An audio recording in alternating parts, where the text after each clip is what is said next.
Did Pacino discuss with you? I know he was uncomfortable doing some of the film. I know. So what? For ages, he wouldn't talk about it. Well, that's a good thing, because he's not very eloquent.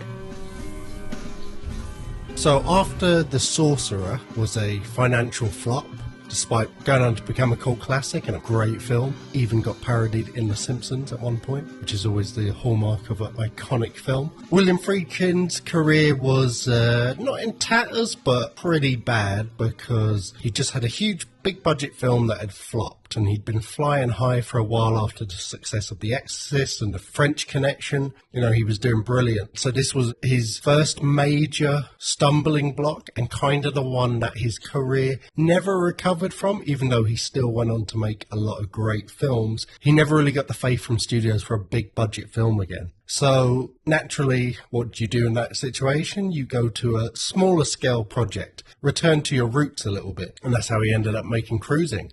You think about this film, you know, it's very Friedkin. It's a provocative subject, set in New York, filmed on real locations, small scale production, everything you think of like as an early Friedkin film. But it was actually a film he wanted to make for a long time. You know, there was a novel that partly was the inspiration for the script. Also, there was real-life murders that were going on in the gay community. It was about murders in gay bars in New York, but it had been dated, this book. It had come out a few years earlier, and by then the situation of the bars had completely changed.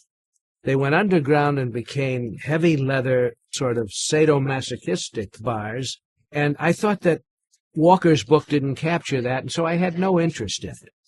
And then I started to read a series of articles about what was happening in the leather bars and how dangerous the situation had become. A series of mysterious deaths had occurred in these bars, and that piqued my interest. And I said to Jerry, the leather bars would be a really interesting background for a murder mystery like Cruising. And so if we can set it up in that way and do a completely original take on it. And so Jerry agreed. And I then set out to find out as much as I could. So although it was an obvious response to the commercial failure of The Sorcerer, it was a film that he'd wanted to make for a long time. So it's not like this was just something he was kind of forced to do. I watched this twice. It come up with a little title card. This wasn't meant to be accurate representation of gay people or the gay scene. It's purely fictional. Obviously, when this came out, there was huge uproar from gay activists saying this is exploitative trash. I view every film as an adventure and an education. And the demonstrations were a complete surprise to me, but they kicked in almost at the beginning. There were a lot of protests against the film in the press and then publicly. And I understood them. I understood where they were coming from. I also understood that the demonstrators were trying to shut down free speech. There were a lot of high-profile gay figures in New York and elsewhere around the country, and politicians who put a lot of pressure to close the movie down and not let it film. Yet it became a cause célèbre for others to try and show that certain insensitive people like myself were using the mainstream media to slander gay people, which could not have been further from the truth. It starts off with them sucking off police officers who are also gay, and then Well, that was a rape. Like, that was them guys being exploited by police who apparently gay themselves, or at least got a little bit of sugar in the tank. But it portrays them for the most part as fiends obsessed with sex. They're all going to these clubs and they're not wallflowers. They're sucking each other off in the shadows. They're doing all this stuff, and it portrays them as not great people, in my opinion. Well, firstly, again, it's not the gay community, and they don't do a lot to emphasise that. But when Al Pacino's first getting his brief, and they're basically like, you're not just going into the gay community, you're going into the S&M spandex wearing, everything you just described, community, like the hardcore people. After I wrote the script and it went around to the various talent agencies, a short time later, word came in from Al Pacino's agent, and he said, listen, Pacino has read this script and loves it and wants to do it. And he was fairly well shocked by a lot of the things that he saw. with all of this sexual activity, in fact, going on all around him. Very often he would come to the set, and then he wanted to basically go out and improvise these scenes until something clicked. So it is the most extreme. Like if you're doing the heterosexual version, I don't know, what would it be? Swingers. It's hard to come up with a perfect analogy, but that maybe would be the equivalent. You would be like, well, that's not what straight people do. That's like, I've never met a swinger. But that's not what it's portraying. It is trying to portray the extreme version. But bad people, not particularly. What, they're just fucking having fun. Maybe they're having too much fun. It might be a bit gratuitous, you know, if rather than sex it was food, you might just be like you're being gluttonous at this point. But I'm not going to tell someone if they want to be a fatty and eat loads of food, like, and they enjoy it, then fuck it, go mental. You might look at it as a lack of control, or the way some people view like fatties, but I don't know if I wouldn't view someone as a bad person for being a fatty and being gluttonous. If anything, a lot of these characters were really likable. The little gay guy that lives in the same apartment building that they move Al Pacino's character into, who first befriends him and kind of becomes his first into the community, is a really likable guy, and it gives him a decent amount of screen time and kind of insight into his character. You know, he's a struggling / failed, or maybe future failed playwright. He's not into the SMN scene, so you already there have a representation for the gay community of someone who is just a normal gay guy. He wants to have some casual sex, I'm sure, but he's kind of more after a relationship, and he's a fully well-rounded person. He has his dreams, he has his vices, he has, you know, he's just a normal person. You know, a lot of the victims were portrayed as decent people. Like, I didn't feel negative about any of the guys, the majority of the guys in the film, and some of them are pricks, which is just normal. I guess it's hard as a straight guy watching the film to separate the nice next-door neighbour who takes Al Pacino's character out from a coffee from the sex-hungry cruising scene, the S&M clubs, and that was difficult for me. I feel bad saying the point, and I guess it's the point of cruising, but it was hard watching it, and watching it within the clubs and sucking each other off and their bums out and all this stuff. It was a hard watch for me, I'm not going to lie. It was difficult. We hung around for several nights, and they were all theme nights. One night it was cop night, where everyone in the bar dressed as a cop. What interested me was the make-believe aspect of it, because most of the guys who were in that world, dressed in outlandish, often S&M costumes, were by day, they worked in shops on Madison Avenue, they were stockbrokers, they were lawyers.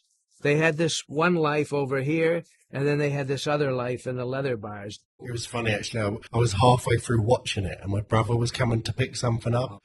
I've got that big window right by my door where you can see what's on the telly. I didn't even think about it, but I paused it and I went to open the door, and he was like, "What are you watching?"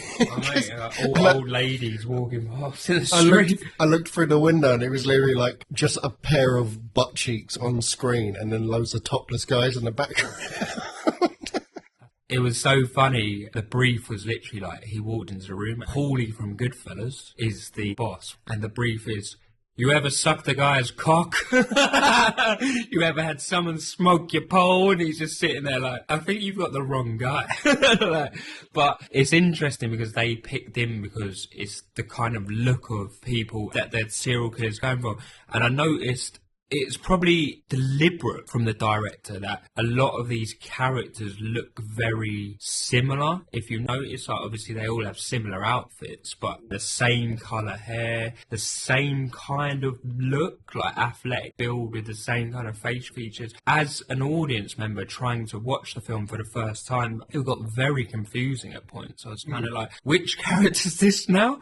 Obviously I knew the main serial killer suspect that we'll get into, but the other sort of bit part characters that come in and out that might meet Al Pacino, go into hotels, try and get them because they think they're the killers, were very similar, and I was kind of like, oh gosh, this is getting very muddled up within my head. I was juggling it in my brain as well, because firstly, okay, it makes sense firstly as a realistic portrayal of a serial killer, like they often do have a particular look or particular victim, like a certain profile that they go for, so it makes sense that this serial killer would have the same.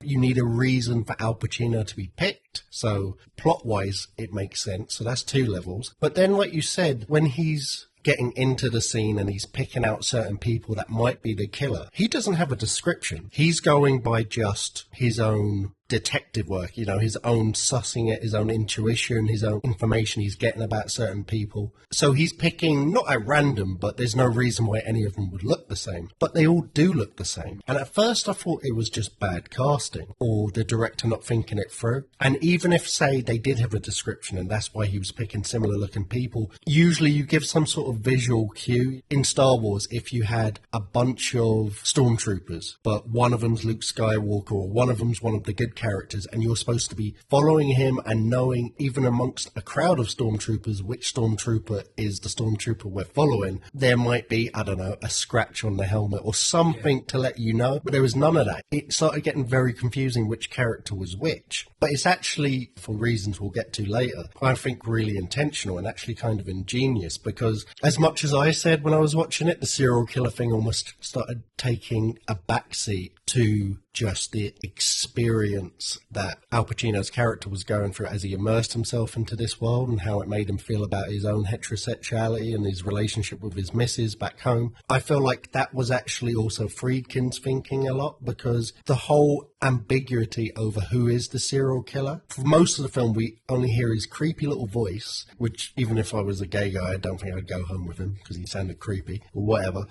And he's always wearing a police hat, like a kind of fake prop police hat, and police sort of aviator sunglasses. It's almost like his outfit, you know, like a goth will have, I don't know, a skull. Eye makeup. Yeah, like it's almost like his little prop when he goes out. So it covers his face, which is, you know, obvious. You don't have to think that much through because he's a serial killer and you don't want to reveal what he looks like early on. But it's also those props and outfits seem to get passed around almost amongst the other characters.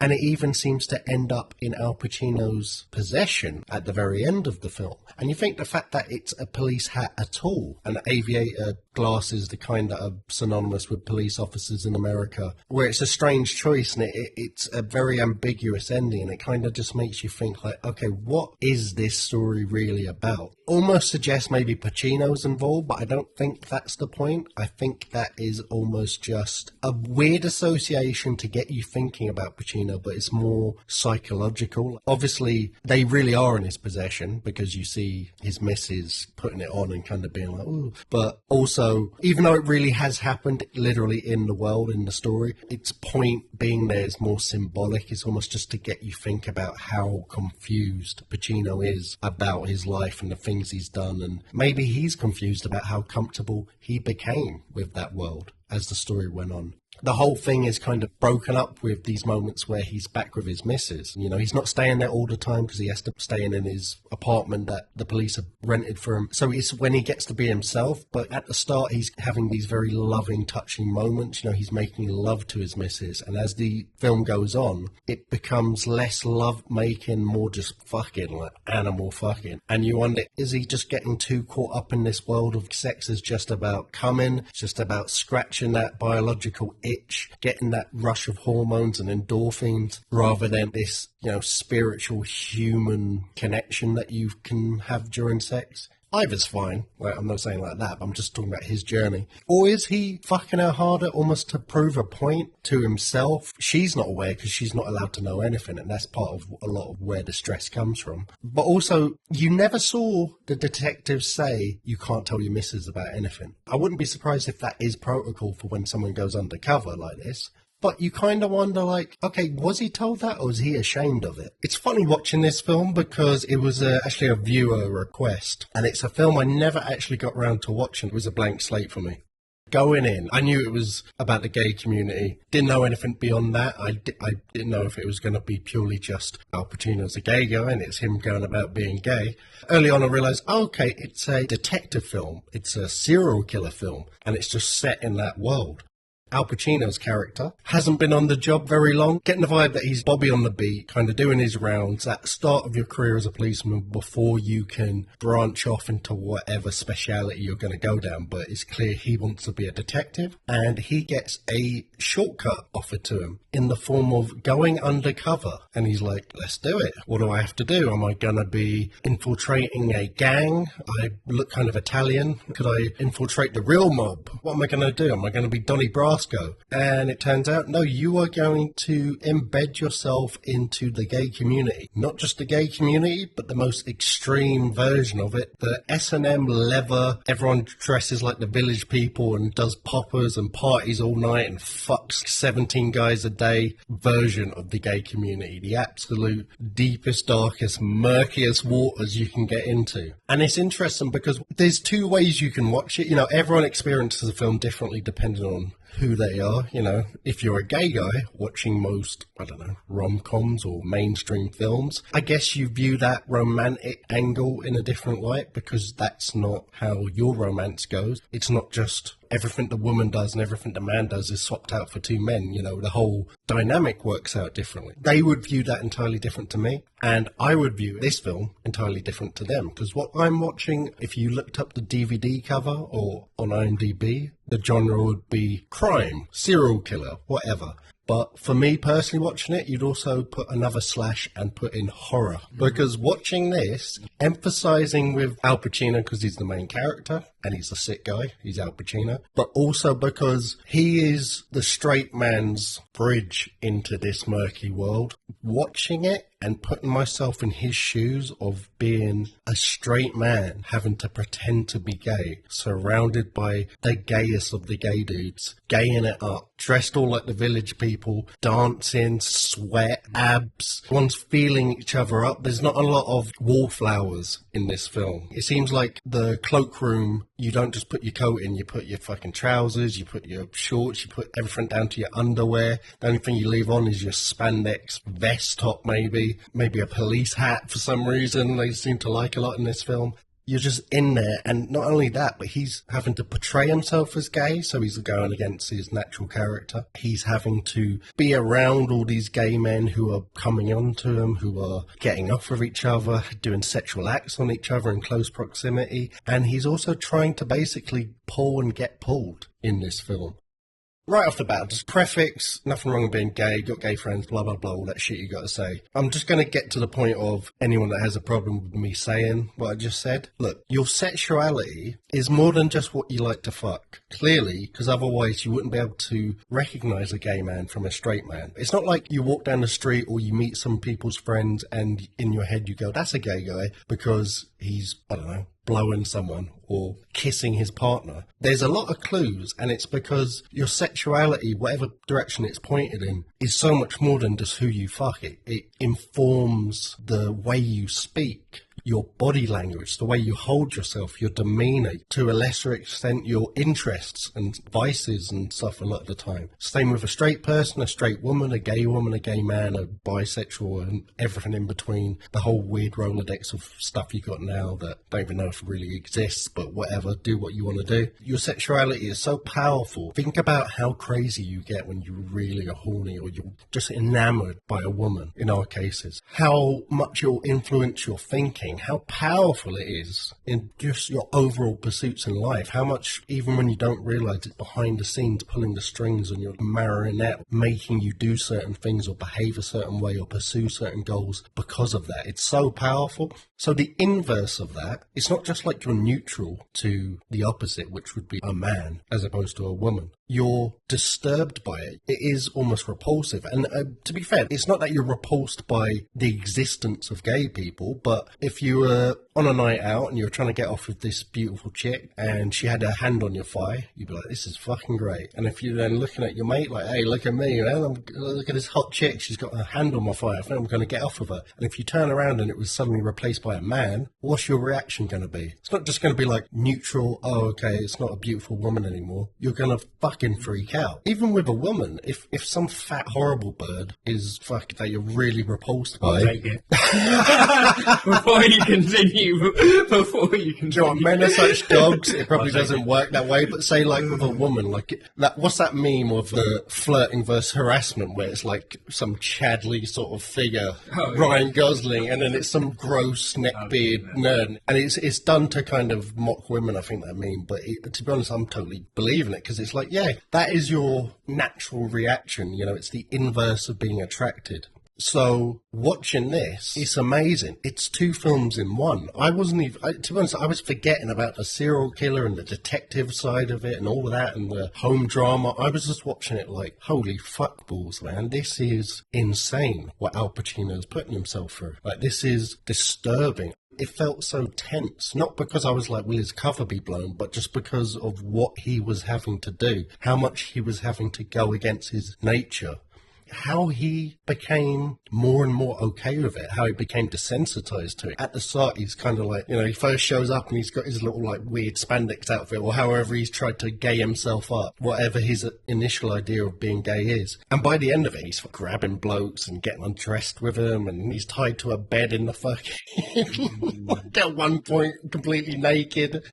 Not Al Pacino for this role, but his character for the role he was playing to be this undercover detective deserved a fucking Oscar, man. Because people go on about, oh, Christian Bale lost all this weight for a role, or this guy put on loads of muscle, or look how Charlize Theron uglied herself up to play that serial killer. But fuck it, mate. This guy was going balls to the wall to do what needed to be done. And it's great because it's a selfish, perfectly acceptable, but selfish pursuit. You know, he's not just doing it because he's a dirty Harry, like, I gotta catch this guy by any means, even if I lose my badge, and go against the rules. He really wants to become detective. He's been offered this shortcut.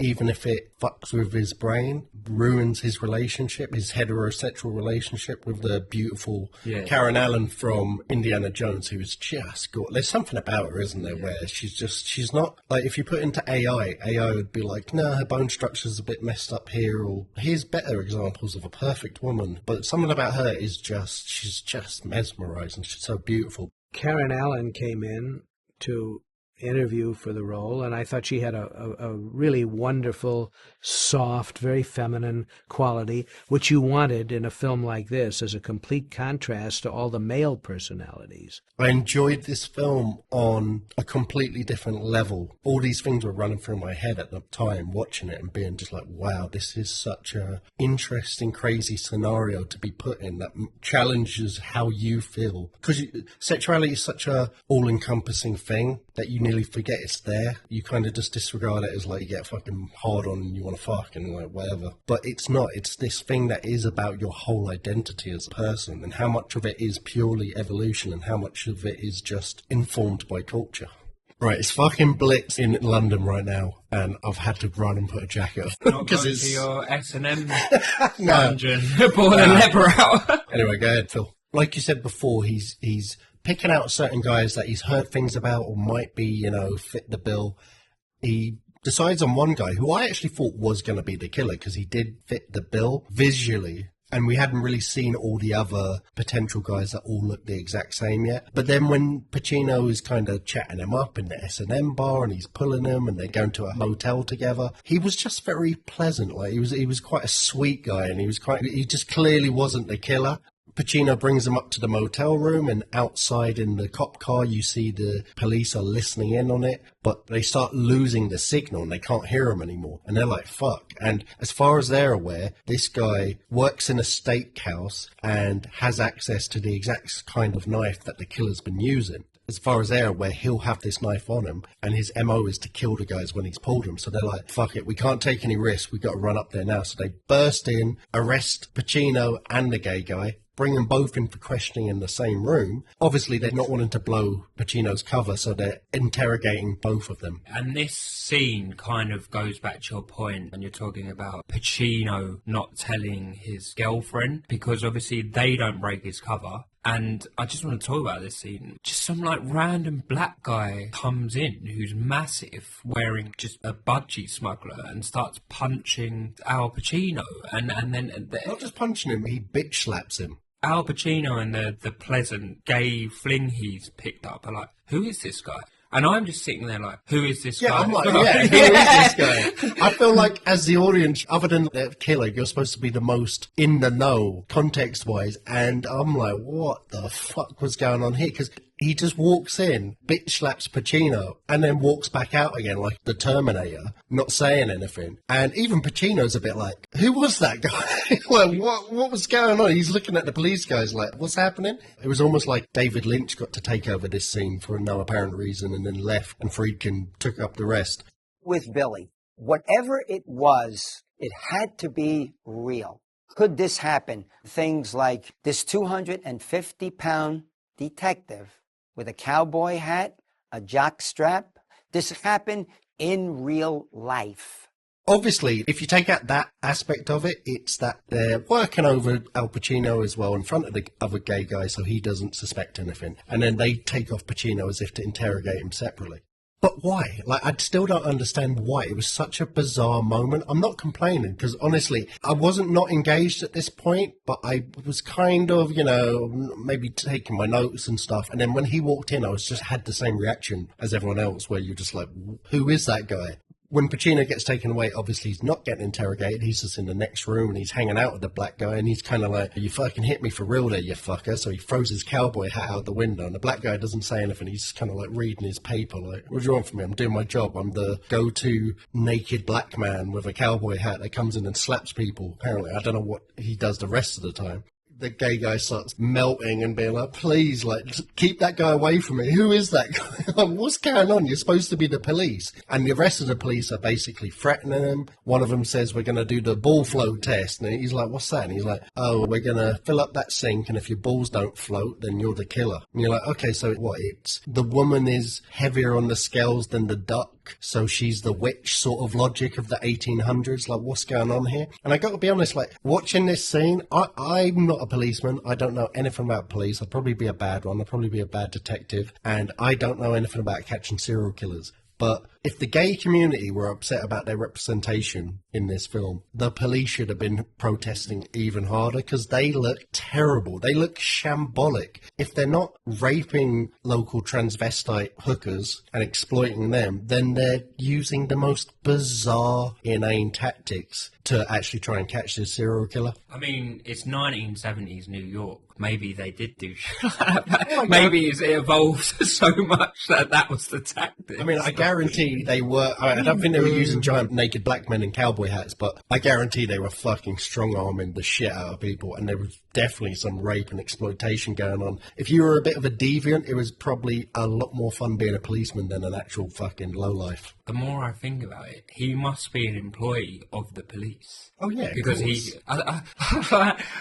not. I don't know. No, I just don't understand it, because he's just idly sitting at home alone, just like in that outfit, like reading the paper. Hello, we've got we need to interrogate two gay guys. Can you come down the station? Or no, he's dressed totally normal. He's like with his wife and kids, and they're kind of like laughing over their cornflakes. And he gets the phone call, and his demeanor changes. He goes to the wardrobe, gets his cowboy hat and his nappy on, and walks down the street like a Terminator. Where is my gay interrogation suit?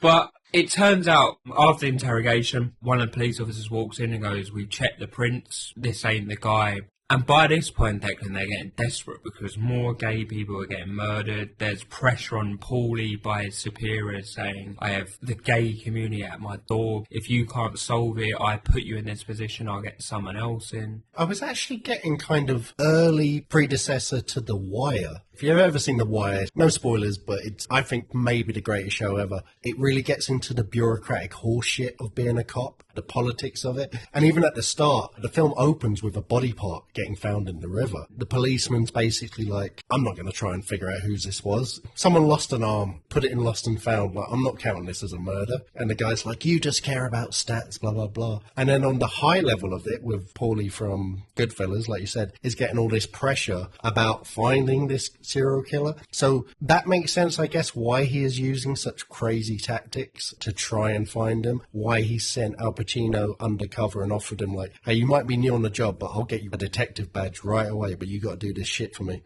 And I remember saying to Paul, I asked him to find the note of deep profound sadness in his character that I think he successfully did with every scene he's in. He seems to be a man who has both seen and experienced great tragedy. He is under so much political and job pressure in order to get this done, because just like happened in real life around this film during production and at the premiere and later on with the gay community protesting, they're protesting in this film because they feel like they're not being protected. We see the desperation because another one of the detectives said, let me just get to him, I'll make him confess. What would he have done worse than what they'd already done to him? Fucking hell. They're resorting to strong-arming an innocent man to frame him for murder.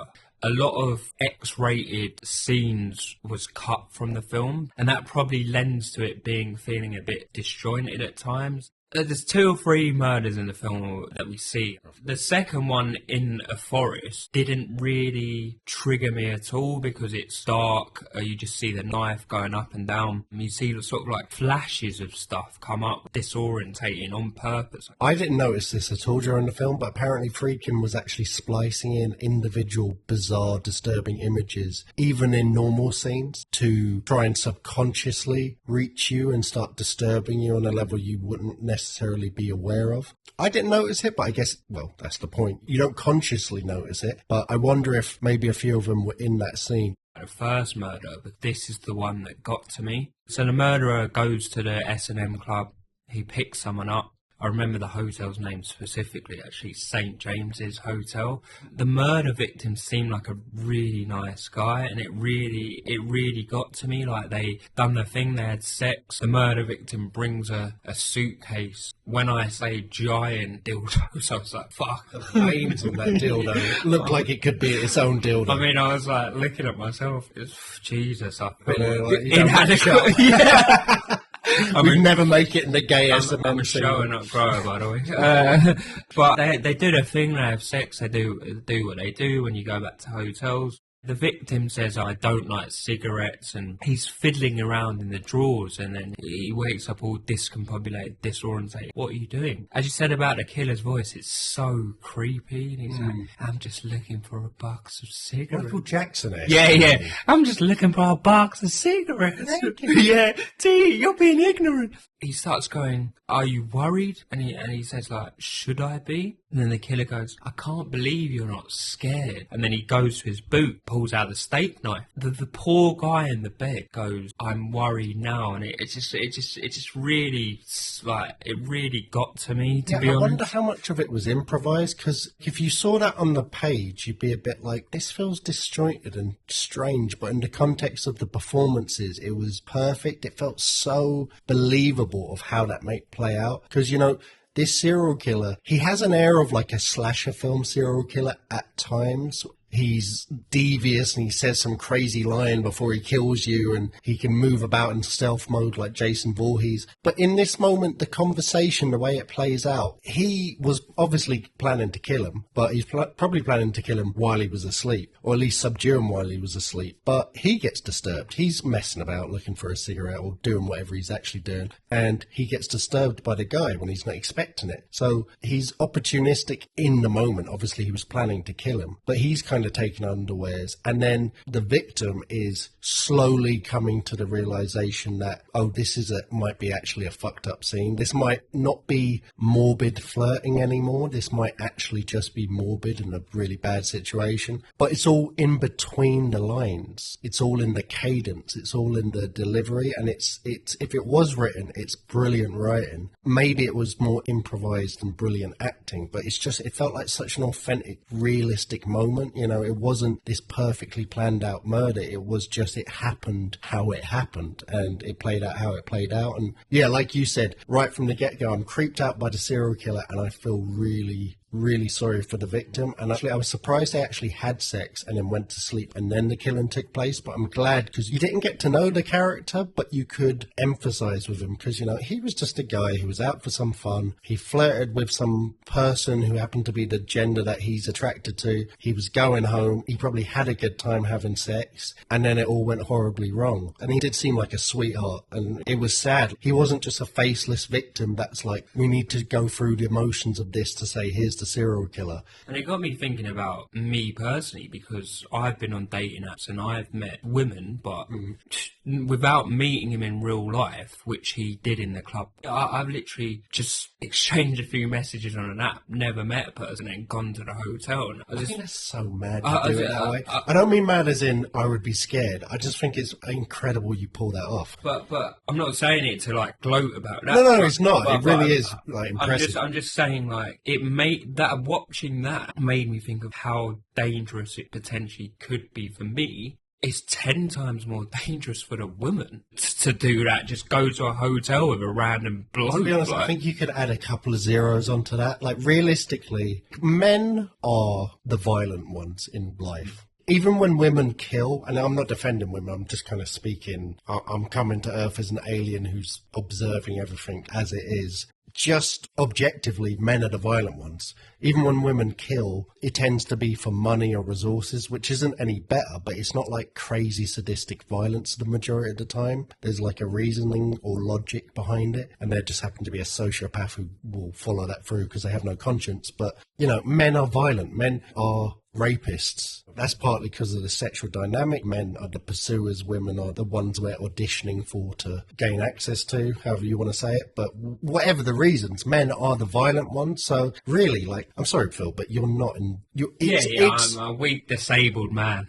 No, that's not what I was going to say at all. I was going to say you're not in danger. Even as someone who you have a disability, a physical disability would make it, I guess, a bit more likely, but you're much less likely to find a woman who has bad intentions like that, evil, violent intentions. And even if you did, it's going to be way harder for her unless she drugs you or something. But these are men, and it's men and men, you know, they're gay guys, so is that same violent aspect there. But I know what you're saying. It is a weird thing to meet people online, and there's an awkward thing. Like, if you fancy someone, you might have met them for 2 seconds, but you'll ask for their number and they might give it to you. If you meet someone and as an adult and you get on with them really well, with a potential friendship there, like say another dude, there's still a weirdness, even if you've met a couple of times, about saying, hey, do you want my number? Like, it's weird. Like, it's just weird. Is such another level of opening yourself up to potential violence. You know, you'll get naked with someone, you do the most intimate things with someone you don't know at all, you've just met. You put yourself in that kind of vulnerable situation. So after getting a couple of names wrong, he's found the killer. He doesn't know that yet. The audience basically knows it at this point, but he's pretty sure. And we start to actually see the killer in other scenes. You know, you see him going about his life. We're not just seeing him with the police hat on and the glasses anymore. You know, we're actually seeing him with his friends. We're seeing him go to meet his dad. He looks like a guy that was born in the 40s and is very much like about his business, and he's got a suit and tie on, and he's kind of gruff conservative, like you work hard and you drink coffee and you get married and you have a family and you provide for them, and that's what you do, and you go to church on a Sunday kind of vibe. And the son is gay, and you don't get it from the conversation they have, but you assume he doesn't approve of his lifestyle. You can also see that this guy is desperate for validation from his dad. He clearly has serious daddy issues. But, you know, the dad just kind of goes, you know what you need to do. And he says it a few times and he emphasizes it. And you're kind of thinking, okay, is he saying, like, stop being gay, you know, stop this silly lifestyle you're doing from his perspective? You're not really sure. And it doesn't feel like a natural scene. Al Pacino's basically watching the window from a distance. It seems like the real killer comes home, because he's even just in a silhouette through the window. You can see his demeanor's totally different. You know, his chest is out, his shoulders are back. You can just see the body language even through the silhouette. You can also see him donning his leather jacket, his police hat, his glasses. And so you're thinking, oh, okay, this is the killer. He's putting on the Jason Voorhees hockey mask. This is his thing. He finds a bench in a nearby park, which is kind of apparently like where gay guys hook up. And he's just sitting there, and Pacino walks over to him. He's trying to flirt with him, and he's asking for a cigarette or a light, and he's not really going for it. But eventually he convinces the guy, let's go fuck around in that tunnel over there. So they go over, and Pacino gets totally naked. You don't see it, but he's got his Mickey out. And he's saying, all right, come on, mate, I've showed you mine. You show me yours. Get it out. And the guy starts getting it out. As he's kind of shuffling with his trousers down, pretty vulnerable moment, Pacino stamps on the jeans while it's over his shoes so that he can't get his knife out. But he does manage to get his knife out and nearly stab Pacino a little bit. And he stabs the guy in the gut. And he falls to the floor, kind of meat, all his confidence and power gone. His hat's fallen off, whatever. And Pacino's kind of stood there for a second like, oh, fuck. I hope this is the killer because I just stabbed this motherfucker. So then it cuts straight to the hospital scene where the serial killer's got his wound bandaged up and Paulie from Goodfellas there, and he's all chuffed because he's like, we're going to book you, you know, we're going to indict you, we got enough to get you, I'm going to save my job, happy days. He goes back to his missus, they've pretty much broken up at this point, but he walks back in and he's like, baby, I'm sorry, I want to explain everything to you, but firstly let me shave this fucking beard off I've been growing to attract the little gay fellas and fit into the scene. And as he's starting to shave off this beard, there's always things like that in films, like hair, facial hair is a very visually transformative thing for someone's appearance and is often used as a symbolic analogy for transforming personally, you know, as a character, you know, going through an arc. But as he's shaving, he doesn't finish. Intercut with him shaving and seemingly stopping shaving and not want to finish shaving his whole beard off, we see his missus knocking about. She finds a police hat, the glasses, the leather jacket, and she's kind of like, oh, what's this? And she's just playing around. She puts it on, then puts on the glasses, puts on the leather jacket, and I was half expecting him to like see it through the corner of like the reflection in the window through the doorway and pull out his gun and shoot her or something, but he doesn't. He just stares off into space, unaware of it, but seemingly aware of it. And you think it's got to be some sort of statement about his confusion about his own sexuality because of everything he's been through. Like, he can't unknow what he now knows about himself and about this weird subculture of the gay community. Is he confused about his sexuality? That little costume has been such a clear, defining visual cue for the whole film. And now it's, for the last couple of seconds of the film, this woman that has been the one refuge from this madness he's been having to go through internally and externally, where he can go into her arms and have sex with her and like remember like, no, I am fucking straight. This is my connection. This is what I have. His last refuge has donned that attire, and you just see him not finishing shaving and staring off into space, and the film ends. Since the whole movie is about transformation, it occurred to me somewhere along the line that the only real female character in the film should have her own transformation, at least visually. And the shot of Pacino shaving and then finally just staring into the mirror at the audience is something I had in mind throughout as being the next to last shot of the film. What it's meant to suggest or to say is, when you look at someone, do you really know who they are? Do you know who I am? Do you know what I am? Do I know? So preceding that, Paulie from Goodfellas and the detective squad raid the apartment and they find a box of letters addressed to the killer's dad, and everyone's like, what's this? It's sent to his dad, why hasn't he responded? And it turns around and said, he's been dead for 10 years, so you were right. The dad was like a sort of like Yoda type apparition, which leads me to think the killer has terrible mental health. Then Paulie from Goodfellas, as we're calling him throughout this, gets called to a new murder scene, and it's Ted, the friendly little gay guy that lived across the corridor from Al Pacino where he was staying and became his friend. He has been murdered, and you see Paulie kind of start to think like the killer's still out there, or it's a copycat, but also does he put it together, the connection between him and Al Pacino? Does he think it's a bit too convenient and suspicious?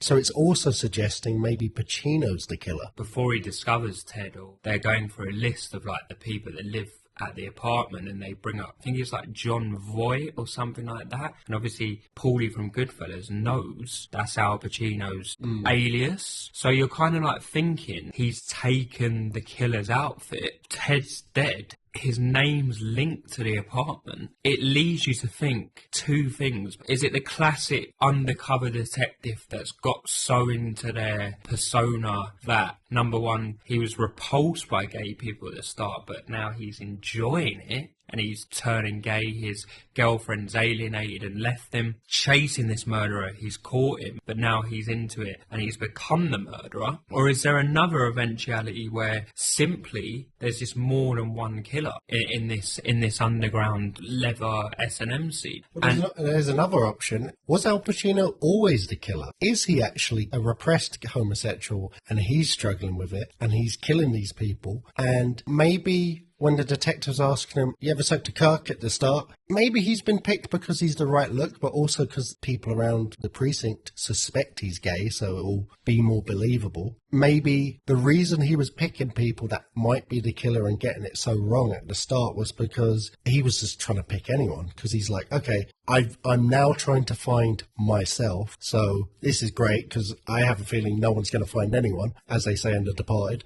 So he can both get away with this murder and solve the case and pin it on someone else and get detective at the same time. It's kind of like a win-win situation. Well, I've done a bit of Sherlocking myself. Okay. And I noticed, you're going to laugh at this, I noticed very early on when he first meets Ted, he leaves the apartment and he runs to catch up to him. I was thinking, that run is very camp. Okay.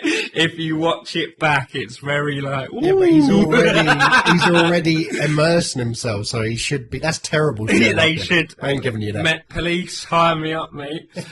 To sum it up, I watched it twice and still I struggled with it. I think that ambiguity is very deliberate by the director. As we already discussed, the characters all look similar. They're all wearing similar outfits. They all look the same, similar. And again, the ending is the same. It's leaving you thinking, is Al Pacino the guy? Is there multiple murderers? What's going on here? I found it very confusing, the film, and very discombobulating, but again, I think that was deliberate. But overall, a very well-made film. I thought Al Pacino was fantastic in it, sort of Serpico if he was an S&M guy, and I thought overall it was a very, very good film. I would recommend it, but it's a difficult watch. You know, it's funny, after this came out, like we said about obviously the gay community were protesting it, but also the critics hated this film. Not for what it was trying to do or say or chose to focus on in terms of like this gay S&M culture, but they just kind of said, yeah, you know, it's a bit of a mess, it's a bit convoluted, it's a bit this, it's a bit that. Almost technical reasons why they didn't like it. And even Al Pacino himself really didn't like the film, how it came out. He said basically it just didn't hit, like it didn't quite work. He believed in the idea, but it just didn't quite come through. And I actually don't disagree with him. When I finished the film, just purely surface level as a film, if you were studying it in film class, it doesn't have a completeness to it. Like there's some beautiful ingredients, there's some great acting, there's some really interesting scenes. You know, I'll never forget the giant black naked guy with a cowboy hat on and a sumo wrestler nappy scene. That was just worth admission alone. But there is an awkward to this, and it does feel kind of undercooked. It makes sense that you said a lot of scenes were cut out, so maybe that plays into it. But also Friedkin's style, it is a bit frenetic, and especially his, you know, more low budget films, there's a lot of quick editing, and you know,